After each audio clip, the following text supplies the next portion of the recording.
มาตีเมืองซอมาดูกันหน่อยเขาจะดู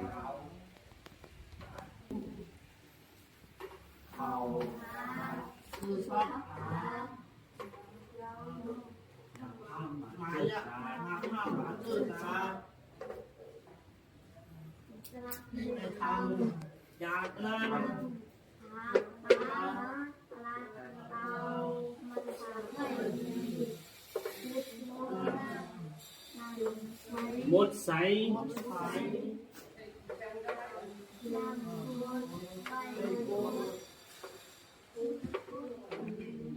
กดหูกดกัน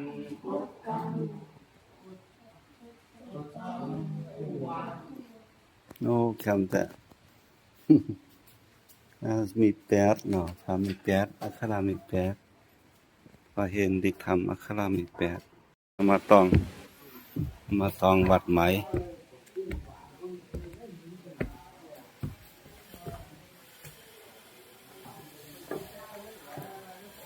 เฮินในก็คือเฮินใน10,000อย่าเฮินใน10,000อย่าอ๋อ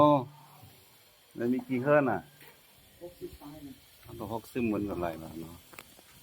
เป็นตามเจตนาแทงเนาะ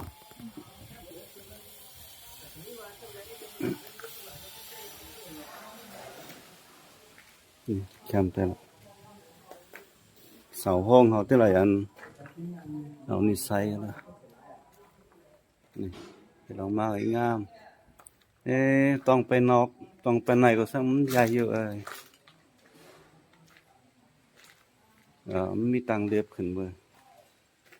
ไม่ถึงพอสุดนี่เราเขียมแล้วนะ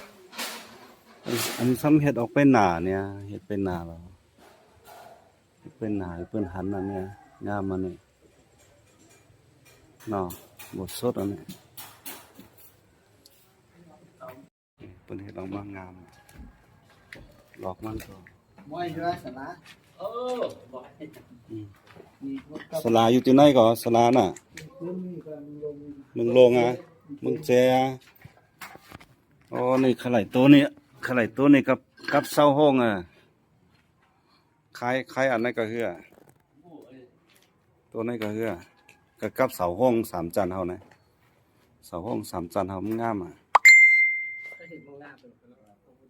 ใครเอากะกาบ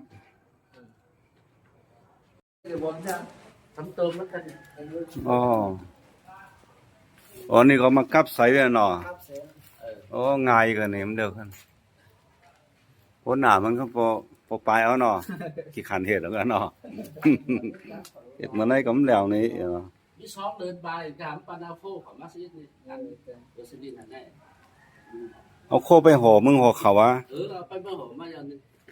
นี่เฮ็ดไปมึงห่อสมมุติไปอันจุกซื้อเลยปุ้นจังนี่กะหมายถึงปุ้นจังนี่กะอันนี้เฮาโตเข้ามาเอาเขามาเลยไม่ยอมทำกันโลก็ยังไงโหลไปนั่นมาเนาะเชื่อปืนบ้าถอด